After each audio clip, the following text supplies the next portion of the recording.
నమస్తే. Welcome to Telugu రాజ్యం. ఈరోజు మనతో పాటు ఉన్నారు సీనియర్ జర్నలిస్ట్ భరద్వాజ్ గారు. వారితో మాట్లాడేద్దాం. సార్ నమస్తే. నమస్తే. సార్ నారా లోకేష్ గారు ఆయన నాకు హైదరాబాద్‌ని చూస్తే అసూయగా ఉంటుంది. సో 60 సంవత్సరాలు చెమటోడ్చి హైదరాబాద్‌ని నిర్మించుకున్నాము. ఈరోజు అది మనకు కాకుండా పోయింది. అలానే 2014లో చాలా అవమానకర రీతిలో మెడపట్టి మనల్ని బయటికి గెంటారు అనే ఒక మాటని తరచూ వాడే పదమే. మరొకసారి ఆయన ఆ స్టేట్మెంట్ ఇవ్వటం జరిగింది. 60 సంవత్సరాలు చెమటోర్చి హైదరాబాద్ ని కలిసికట్టుకు మనం అభివృద్ధి చేశాం. అలాంటిది 2014లో కట్టుబట్టలతో మెడబట్టి మనం బయటికి గెంటేశారు. ఈ రోజు నేను ఎప్పుడు హైదరాబాద్ చూసినా అసూయపడుతున్నా. సో అమరావతిని గ్లోబల్ సిటీగా హైదరాబాద్కి ధీటుగా మనం నిర్మించుకోవాలి అని ఆయన మాట్లాడటం జరిగింది. సో నిజంగా ఇప్పుడు మనకి 10 ఏళ్ళు ఇచ్చారు ఒక ఉమ్మడి క్యాపిటల్గా ఇది ఉండాలని చెప్పి. సో 10 ఏళ్ళు ఉపయోగించుకోకుండా మనం చాలా అప్పులు ఊబిలో ఉన్న పరిస్థితుల్లో, చాలా ఇబ్బందికర పరిస్థితుల్లో ఇమీడియట్గా అక్కడికి వెళ్ళిపోవటం, సంవత్సరం 2 ఏళ్లలో వేల ఎకరాలు సేకరించడం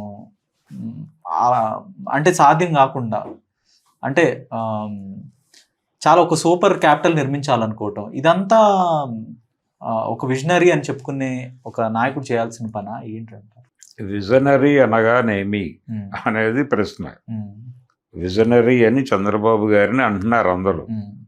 ఆయన విజన్ ఏంటంటే ఏదో ఒక కమర్షియల్ యాక్టివిటీ క్రియేట్ చేసి దాని మీద మనీ స్పిన్ చేసి, ఆ మనీ స్పిన్ చేయటం అంటే ఉడుకుతారు, డబ్బులు ఉడుకుతా అంటారు.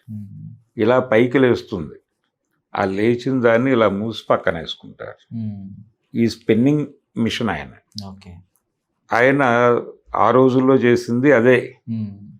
ఆయన కార్పొరేట్లకి మరొకళ్ళకి భూములు ఇవ్వాలి, పెట్టుబడులు రావాలి, ఇది నిత్య పారాయణ చేస్తాడు.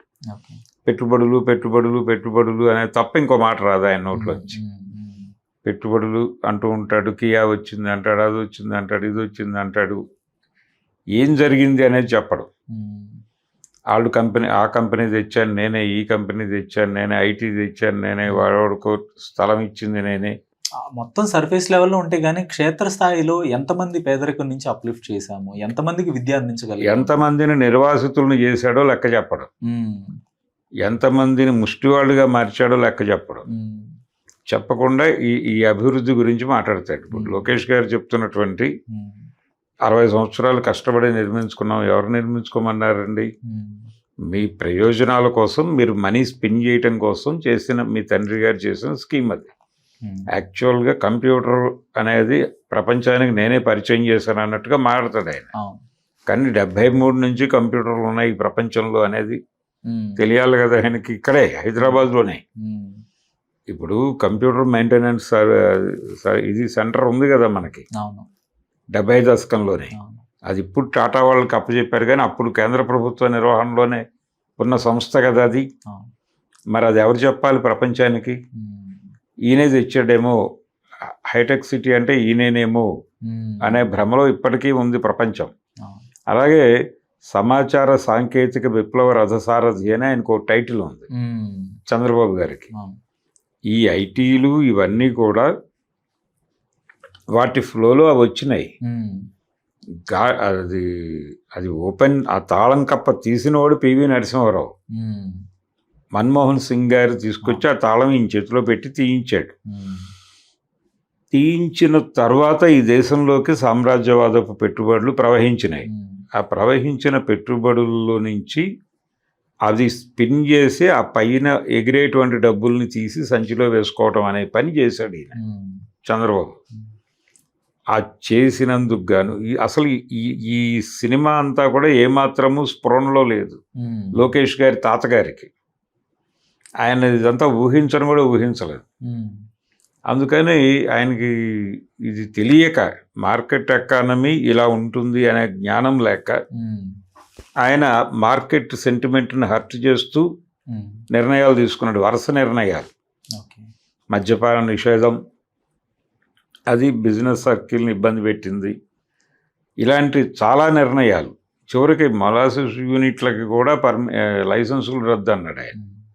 ఇవన్నీ మార్కెట్ సెంటిమెంట్ని దెబ్బ కొట్టడం వలన ఆయన యాంటీ మార్కెట్, ఈయన ప్రో మార్కెట్ అయిపోయాడు. అక్కడి నుంచి ఆయన జీవితం చెలరేగిపోయింది. ఆయన కావలసినవన్నీ మార్కెట్ అమరుస్తోంది. ఈ స్పిన్నింగ్ ప్రోగ్రామ్, ఇప్పుడు అమరావతి అనేది కూడా స్పిన్నింగే. మీరు ఇందాక అన్నారు 10 ఏళ్ళు ఇక్కడ రాజధాని ఉంచుకోవచ్చు అని చెప్పినా ఎందుకు హడావిడి పడ్డారు. ఇక్కడ కుదురుగా కూర్చుని ఒక ప్రాపర్ డిజైన్ చేయటం అనే స్థిమితంగా ఉంటే డబ్బులు స్పిన్ అవ్వవు. ఒక యాక్టివిటీ కావాలి. రాజధాని నిర్మాణం కేసీఆర్కి కన్నుగుట్టింది కదా ఆ రోజున. ఆయన రాజధాని నిర్మాణం అంటున్నాడు, అక్కడ మనీ స్పిన్ అయిపోతుంది, మనమేం చేయాలి? అందుకని కదా సెక్రటేరియట్ కట్టాడు ఈయన. అసలు క్యాపిటల్ కడదాం అనేది స్కీమ్. ఇప్పటికీ ఉంది ఆ స్కీమ్. క్యాపిటల్ ఉండాలి, కానీ సూపర్ క్యాపిటల్ అవసరం మనకున్న పరిస్థితుల్లో. సాధారణంగా సెక్రటేరియట్కి ఒక బిల్డింగ్ సరిపోతుంది, హైకోర్టుకి సరిపోతుంది. సో మన వ్యవస్థలు రన్ అవటానికి మినిమం లెవెల్లో ఉంచుకోవాలి. అదేవిధంగా విశాఖ లాంటి ప్రాంతాల్లో ఎక్కడైతే పొటెన్షియల్ ఉందో బిజినెస్కి కానీ లేదంటే ఉద్యోగాల కల్పనకి, సో ఆ దిశగా ఆలోచించకుండా ఒక సూపర్ క్యాపిటల్, ఇప్పటికైనా కూడా ఒక సూపర్ క్యాపిటల్ నిర్మాణం వల్ల ఆంధ్రప్రదేశ్ కొరిగేది ఏంటంటారు? హైదరాబాదుని ఎలా చేశాడో హైదరాబాదులోనే మోసపోసారు అన్నీ. అదే పద్ధతిలో అమరావతిలో మోసపోసే ప్రయత్నాలు జరుగుతున్నాయి. జరిగితే మళ్ళీ ప్రాంతాల మధ్య గొడవ మొదలవుతుంది. మాకేమొచ్చింది అంటారు ఉత్తరాంధ్ర వాళ్ళు. మీకు గూగుల్ డేటా సెంటర్ ఇచ్చాం కదా అంటారు. గూగుల్ డేటా సెంటర్కి బోల్డ్ నీళ్లు కావాలి, మంచి నీళ్లు కావాలి. ఆ నీళ్లు అనే పేరుతో ఇక్కడ ఒక్కడికి చుక్క దొరకకుండా చేస్తున్నారు. మేము రోజు మంచినీళ్ళు వంట చేయాలంటే 20 రూపాయలు పెట్టి సీసా తెచ్చుకుని వండుకుంటున్నాం. మా జీవితాలు ఇలా తయారైపోవడానికి చంద్రబాబే కారణం అంటారుగా జనాలు రేపొద్దున. ఆ ప్రాంతానికి అభివృద్ధి అది నాశనమే కదా. కాబట్టి వాళ్ళ భూములు తీసుకుని వాళ్ళ జీవితాలను నాశనం చేసే కంపెనీలు పెట్టి వీళ్ళని అక్కడి నుంచి పారిపోయే పరిస్థితులు క్రియేట్ చేసి ఆ భూములు ఇంకెవడికో అమ్మి, ఇది money spinning programme Chandrababu design చేసుకున్న ఆయన సెల్ఫ్ డిజైన్ అది. ఆ సెల్ఫ్ డిజైన్ చూసి ఈ లోకేష్ అనేవాడు ఉత్సాహపడిపోయి మా నాన్న మేధావి అని ఆ యాంగిల్లో 20 సంవత్సరాలు కష్టపడి నిర్మించుకున్న రాజధాని ఇది ఒక రకంగా హైదరాబాద్ ఉనికిని ప్రశ్నించటం. అంటే మేమే చేసాం ఇదంతా అని మాట్లాడటం, అంటే వాళ్ళని వాళ్ళు ఆపాదించేసుకోవటం. వాళ్ళ హెడ్ ఆఫీస్ ఇక్కడే ఉంది, హెరిటేజ్. దీన్ని కూడా దాని మీద ఒక విమర్శ ఉంది. మీరు మీ రాష్ట్రంలో పెట్టుకోండి, ఇక్కడెందుకు ఈ గోళ అని. అందుకని ఇప్పుడు హెరిటేజ్ హెడ్ క్వార్టర్స్ అక్కడ మారుస్తున్నారు. దానికోసం అమరావతిలో పెద్ద స్థలం ఇచ్చారు, దానికి కేటాయించింది ప్రభుత్వం. అక్కడ కట్టుకుంటున్నారు, అక్కడ తీసుకెళ్ళిపోతారు, ఇది అమ్మేస్తారు ఎవరికో. సో ఇలాంటి కుయుక్తులు, డ్రామాలు, మనీ స్పెండింగ్ ప్రోగ్రాంలు డిజైన్ చేయటంలో చంద్రబాబు నాయుడు సిద్ధహస్తుడు. ఆయన పొద్దున్న లేస్తే అదే ఆలోచిస్తాడు. సంపద సృష్టి అనే మాట గంటకు ఒకసారి మారుతాడు ఆయన. ఇదే సంపద సృష్టించటం కోసం ఈ మార్గాలన్నీ ఆలోచిస్తాడు ఆయన. మనం ఈ రాత్రికి 50 కోట్లు స్పిన్ చేయాలంటే ఏ స్కీమ్ చెప్పాలి అని ఆలోచిస్తాడు. సాయంత్రానికి ఎవరు కలిసినా అదే చెప్తాడు. ఏదైనా ఉపయోగపడే మాట చెప్పండి, ఆ ప్రొడక్టివిటీ ఉన్న మాట చెప్పండి అంటాడు. ఆ ప్రొడక్టివిటీ అంటే ఒక స్కీమ్ వేయాలి ఏదైనా, ఆ స్కీమ్ ప్రకారం వెళ్తారు. ఇప్పుడు తెలుగు భాషని పట్టించుకోవటం లేదు చంద్రబాబు ప్రభుత్వం అని ఒక విమర్శ వస్తుంది. ఆ విమర్శ ఈయనే చేయిస్తాడు. చేయించిన తర్వాత ఏం చెయ్యాలి అని ఒక 4గురితో కమిటీ వేస్తాడు. మొత్తం ఆంధ్రప్రదేశ్లో ఉన్న అన్ని స్కూళ్ళు, కాలేజీలు అందరికీ తెలుగు పద్యాలు పుస్తకం వేసి పంచాలి అంటాడు. ఆ సలహా ఈయనే చెప్తాడు, నువ్వు చెప్పు అని. వాడు చెప్తాడు. చెప్పగానే ఎంతమంది, ఎన్ని విద్యా సంస్థలు ఉన్నాయి, ఇన్ని కోట్ల మంది విద్యార్థులు ఉన్నారు, ఇన్ని కోట్ల కాపీలు ఆ పద్యాల పుస్తకం ఏదో ఒకటి ఆ క్షణంలో ఎవడో ఒకడిని అడుగుతాడు ఫోన్ చేసి. ఆ పబ్లిక్ రిలేషన్స్ వాడు అడిగితే ఎవరో పండితుడు, చాగంటి కోటేశ్వరరావు లాంటి వాడు, లేకపోతే గరికపాటి లాంటి వాడు, మరొకడు సామవేదం శర్మ గారు లాంటి వాడికి ఫోన్ వెళ్తుంది. వాళ్ళ బుర్రలో ఉన్న శతకం ఏదో చెప్తారు ఆ టైంకి. ఆ శతకాలు 3 శతకాలు కలిపి ఓ బుక్ వేసేసి ఒక 2 కోట్లలో, అంటే వీళ్ళకి ఉచితంగా ప్రింట్ చేసే బ్యాచెస్ ఉంటాయి ప్రెస్సులు, వీళ్ళతో రకరకాల పనులు చేయించుకోవటం వలన ఓకే వాళ్ళకి ఇది పురమాయించి బుక్స్ వేసి తోసే అన్ని స్కూళ్ళకే అని చెప్తారు. ఓకే దీనికి ఒక భారీ డీల్ సెట్ చేసి ఒక టెండర్ ఇచ్చినట్టుగా ఒక బూటకప్పు కాగితాలు క్రియేట్ చేసి గవర్నమెంట్ నుంచి ఆ డబ్బులన్నీ డ్రా చేసి పనిచేసుకుంటారు. ఓకే ఈ లెవెల్ స్కీమ్ చేయగలిగిన కెపాసిటీ ఉన్నటువంటి నాయకుడు ఆయన చంద్రబాబు గారు. ఓకే అందుకని ఆయన హైదరాబాద్ని అభివృద్ధి చేశాను అని ఆయన చెప్పుకుంటున్నాడు, వాళ్ళ అబ్బాయి చెప్పుకుంటున్నాడు. కానీ ఈ అభివృద్ధి వలన నాశనమైనటువంటి జీవుల గురించి మాట్లాడితే అప్పుడు వాళ్ళకి వాళ్ళు చేసిన దారుణాలు ఏమిటో అర్థమవుతుంది. ఓకే హైటెక్ సిటీ కింద నిర్వాసితులైనటువంటి రైతులు ఇప్పుడు ఎక్కడున్నారు, వాళ్ళ బతుకులు ఎలా ఉన్నాయని ఎవరన్నా స్టోరీ చేశారా? చేయలేదు. చేస్తే తెలుస్తుంది. అప్పుడు ఈ 60 ఏళ్ల అభివృద్ధి, లోకేష్ గారి డైలాగులు వాటితో పోల్చి మాట్లాడితే అప్పుడు ఈ దుర్మార్గానికి ఒక పరిపూర్ణత సిద్ధిస్తుంది. ఓకే, ఇప్పుడు హైదరాబాద్ని మేము నిర్మించామని క్లెయిమ్ చేసుకునే వాళ్ళని చూస్తున్నాము. నేనే హైదరాబాద్ని కట్టింది నేనే, బెంగళూరుని కట్టింది నేనే అని అన్నాళ్ళు నాకు కనపడలేదు. ఢిల్లీని కట్టింది నేనే అన్నాళ్ళు లేరు, అంటే కాంటెంపరీ పాలిటిక్స్లో. తర్వాత చెన్నై ఉంది, చెన్నై నేనే కట్టా అని ఎవరు ఆయన సైబరాబాదు నేనే కట్టానని అన్నాడు. ఒక చోట మర్చిపోయి పొరపాటున హైదరాబాదు నేనే కట్టాను అన్నాడు. అన్కాన్షియస్ గా జరిగింది. అది రికార్డ్ అయిపోయింది, కెమెరాలు ఉండటం వల్ల రికార్డ్ అయింది. అది మార్కెట్లో ట్రోల్ అయింది, మీమ్ అయింది ఒక రకంగా. అలాంటి మీమ్ మెటీరియల్ చంద్రబాబు. ఇప్పుడు కూడా అదే అవుతుంది. అది ఇప్పుడు కూడా ఆయన మాట్లాడేటప్పుడు చాలా కాన్షియస్గా ఉంటున్నాను అనుకుంటాడు, కానీ ఎక్కడో చోట మిస్ఫైర్ అయ్యే మాట ఒకటి వస్తుంది ఆయనకి. మావిగన్ గురించి మాట్లాడాడు ఎన్నో మొన్న. అంటే మచిలీపట్నం అనే ప్లేస్లో మంగళగిరిని పెట్టేస్తే మనము మావిగన్నే కదా అంటోంది అన్నాడు అమాయకంగా. అతను అదనంగా బందరు పెట్టినప్పుడు నువ్వు ఇవ్వాల్సిన స్టేట్మెంట్ ఏమిటి? అవును, రాజధాని అన్న తర్వాత సముద్రం కూడా ఉండాలి కదా, అంచేత మన సిఆర్డిఏ పరిధి బందర్ వరకు విస్తరించి ఉంది. అదే కదా మనం చెప్పింది. ఆయన ఏదో కొత్తగా మావిగన్ అంటాడేంటి, మచిలీపట్నాన్ని ఉద్ధరించేవాళ్ళగా, మేము కదా ఉద్ధరించింది అని అలా మాట్లాడాలి కదా మీరు. ఆ నినాదం ఇచ్చేసి అది నేనే చేశాను, ఎం అంటే మంగళగిరి కాదు, మచిలీపట్నం కాదు మంగళగిరి. ఎందుకు ఆ పిచ్చి మాటలు? దానివల్ల ఏం సాధిస్తారు? గతంలో ఎప్పుడు కూడా విజయవాడ గుంటూరు పార్ట్ ఆఫ్ అమరావతి అని నొక్కి చెప్పింది లేదు. ఇప్పుడు ఈ తరచూ నొక్కి చెప్తున్నారు. అమరావతిలో అభివృద్ధి మోసపోస్తారు. విజయవాడ గుంటూరు రెండు అమరావతికి స్లమ్స్ గా మారతాయి. ఇది భవిష్యత్ ఆ ప్రాంతంలో. ఈ భయం ఆల్రెడీ మొదలైంది వాళ్ళకి, విజయవాడలోను గుంటూరులో కూడా. ఇప్పుడు కూడా సార్, ఇప్పుడు 10 అమరావతికి కావలసిన వర్క్ ఫోర్స్ ని పంపించే ఊళ్ళుగా ఈ రెండు మారతాయి. అక్కడ నుంచి లారీల్లో బస్సుల్లో పడి అక్కడ చేరతారు జనాలు. అక్కడ పనిచేసి వచ్చి ఇక్కడ పడుకుంటారు.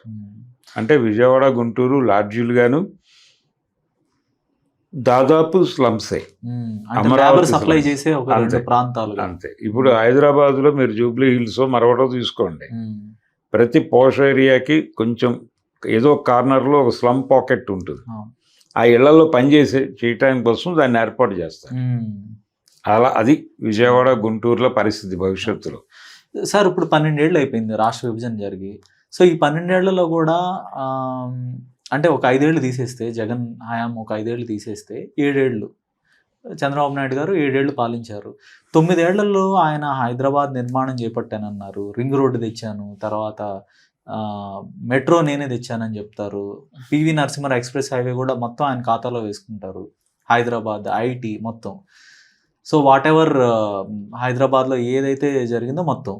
సో అమరావతిలో ఇప్పుడు అలాంటి పరిస్థితి ఎందుకు లేదు? అంటే స్టిల్ ఇంకా మనం నీళ్లు తోడుకునే పరిస్థితిలో ఉన్నాం అక్కడ. అంటే ఆయనకి ఇక్కడ ఒక వెసులుబాటు ఉందండి. ఆ రోజున నెదురుమల్లి జనార్దన్ రెడ్డి కదా శంకుస్థాపన చేసింది. దానికి ముందు స్కీమ్ చేయటంలో వీళ్ళు ఉన్నారు.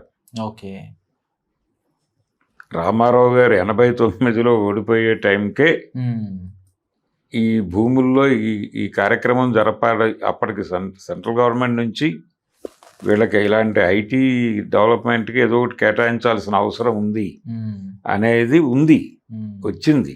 ఓకే. దాన్ని ఈసీఐఎల్ దగ్గర చేయాలనుకున్నారు వాళ్ళు. దాన్ని అక్కడ కాకుండా ఇక్కడికి డైవర్ట్ చేయడంలో చంద్రబాబు నాయుడు గారి చాణక్యం ఉంది. ఇప్పుడున్న హైటెక్ సిటీ మాదాపూర్ ప్రాంతానికి తీసుకురావడం వెనకాల వీళ్ళ స్కీమ్ ఉంది. వాళ్ళ ఒరిజినల్ సెంట్రల్ గవర్నమెంట్ ప్రోగ్రాం ప్రకారం అది ఈసీఐఎల్ దగ్గరికి పోవాలి. ఎందుకు ఇక్కడికి మార్చారంటే వీళ్ళ పొలాలు ఉన్నాయి అక్కడ. ఎన్టీ రామారావు గారికి చెందినటువంటి పొలాలన్నీ మాదాపూర్ నుంచి ఉన్నాయి. అక్కడ వాటికి రేట్ల కోసం చేసిన దారుణం ఇది. ఓకే.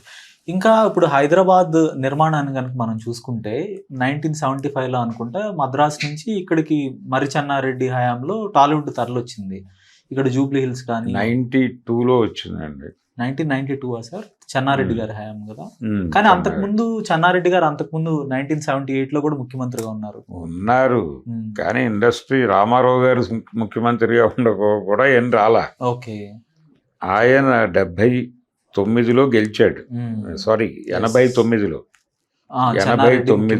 78లో కూడా ఆయన అయ్యారు ఫస్ట్ అయ్యాడండి. నేను అనేది ఎన్టీ రామారావు గారు ఓడిపోయిన సంవత్సరం చెప్తున్నాను. 89లో ఎన్టీ రామారావు గారు ఓడిపోయారు. ఆ సందర్భంగా చెన్నారెడ్డి గారు ముఖ్యమంత్రి అయ్యారు. అయిన తర్వాత ఒక సంవత్సరం తర్వాత ఇండస్ట్రీ ఇక్కడికి రావటం మొదలైంది. 90లో ఫిలిం నగర్ కేటాయింపులు జరిగినాయి. జరిగిన తర్వాత కన్స్ట్రక్షన్స్ మొదలైంది 90 ప్రారంభంలోనే. అక్కడ ఇళ్ల నిర్మాణం మొదలైంది 90 నుంచి మొదలై ఆ తర్వాత వేగం పుంజుకున్నాయి. అప్పుడు అక్కడ నుంచి రావటం మొదలైంది. 90స్లోనే అయితే ఇదంతా మొదలైంది. 90స్లోనే నేను చూశాను కదా, నా కళ్ళ ముందు జరిగిన కార్యక్రమం ఇదంతా. కాబట్టి కాంగ్రెస్ హయాంలో జరిగింది అది. అలాగే ఈ హైటెక్ సిటీ శంకుస్థాపన కాంగ్రెస్ హయాంలో జరిగింది. అంతకుముందు రాజీవ్ గాంధీ ప్రధానిగా ఉండటం, సంస్కరణలు తీసుకురావటం, టెలికాం 89 కంటే ముందు అక్కడికి రావటాన్ని స్కీమ్ చేసింది తెలుగుదేశం. దాన్ని ఇంప్లిమెంట్ చేస్తూ అక్కడ శంకుస్థాపన చేసింది నెదురుమల్లి జనార్దన్ రెడ్డి. ఆ తర్వాత అక్కడే నడిచిపోయింది. అక్కడికంటే ఇది కన్వీనియంట్, ఇటు ఎక్స్టెండ్ అవుతుంది కదా సిటీ అనేది ఒక డైలాగు చెప్పారు వాళ్ళు. అదే కొనసాగింది. మళ్ళీ వీళ్ళు గెలిచారు 5 ఏళ్ళు జరగకుండా. గెలిచిన తర్వాత చంద్రబాబు కంట్రోల్లోకి తీసుకున్నాడు. తీసేసుకుని తను అనుకున్న పద్ధతిలో డిజైన్ చేసి నడిపించాడు కథని. అక్కడ స్థలం కేటాయించిన ప్రతి ఒక్కరికి ఏదో ఒక ట్యాక్స్ వేసాడు ఈయన. ఈయన కంపెనీల్లో షేర్లు కొననివ్వండి, లేకపోతే వాళ్ళ కంపెనీల్లో షేర్లు ఈయనకు ఉచితంగా ఇవ్వనివ్వండి, ఇలా ధనయజ్ఞమే చేశాడు ఆయన. ఐటీ పేరుతో, ఇన్ఫర్మేషన్ టెక్నాలజీ పేరుతో ఇన్ఫర్మేషన్ టెక్నాలజీ బిజినెస్ చేసిన వాళ్ళు కూడా అంత సంపాదించాడు చంద్రబాబు. అందుకనైనా సరే ఆయన్ని ఐటీ పితామహుడు, సమాచార సాంకేతిక విప్లవ రథసారథి అనడం తప్పని నేను అనుకోవడం.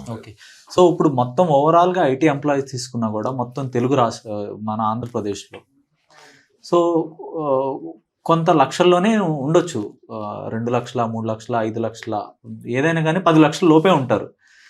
సో వాళ్ళందరినీ చూపిస్తూ వీళ్ళంతా నా వల్లే వెళ్ళారు అని ఒక మాట చెప్తున్నారు. సో అదే తరహాలో దీనికి మించి కొన్ని కోట్లాది మంది ఇంకా చదువుకొని పిల్లలు, ఉద్యోగాలు రాని పిల్లలు, లేదంటే పేదరికంలో మగ్గిపోయిన కుటుంబాలు ఈ 20 ఏళ్లలోనే అనేక ఉన్నాయి. సో దీన్ని ఎట్లా కంపేర్ చేస్తారు? కంపారిజన్ అనేది ఇప్పుడు ఆయన ఒక నెరేటివ్ని కల్పిస్తాడండి. చంద్రబాబు గారు కూడా విస్పరింగ్ క్యాంపెయినరే. ఆయన నేను సంపద సృష్టించాను అని చెప్తాడు. ఇదిగో అది రీజన్, ఇది రీజన్ అని చెప్తాడు. ఆ మాటను చాలా మందిని ముష్టివాళ్ళుగా కూడా మారుస్తాడు. ఆ డేటాని రోడ్డు మీద పెట్టట్లేదు ఎవరు ఇప్పటికీ. అంటే నిజానికి చాలా ఓల్డ్ అంబిషన్ అది. హైటెక్ సిటీ దగ్గర భూములు ఇచ్చిన వాళ్ళు లేదు, ప్రభుత్వం తీసేసుకున్న వాళ్ళు, అక్కడి నుంచి నిర్వాసితులైన వాళ్ళు ఏమయ్యారు అనే దాని మీద సీరియస్గా సిరీస్ ఆఫ్ స్టోరీస్ చేయగలిగితే, ఒక ప్రోబ్ చేసి చాలా అద్భుతమైన విషయాలు ప్రపంచం ముందు ఉంచిన వాళ్ళు అవుతారు. ఆ పని ఎవరైనా చేయగలిగితే బాగుంటుంది. చంద్రబాబు అభివృద్ధి అంటే ఏమిటో అర్థమవుతుంది ప్రపంచానికి. అలాగే 60 సంవత్సరాలు ఉద్ధరించాం మేము హైదరాబాద్ అని చెప్తున్న వారి కుమారుడికి కూడా కనువిప్పు అవుతుంది. ఓకే. అలాంటి స్టోరీస్ సర్క్యులేట్ చేయగలిగితే. మ్మ్. అందుకని ఆ ప్రయత్నం చేయాల్సిన అవసరం అయితే ఉంది. ఓకే. ధన్యవాదాలు సార్. Thank you.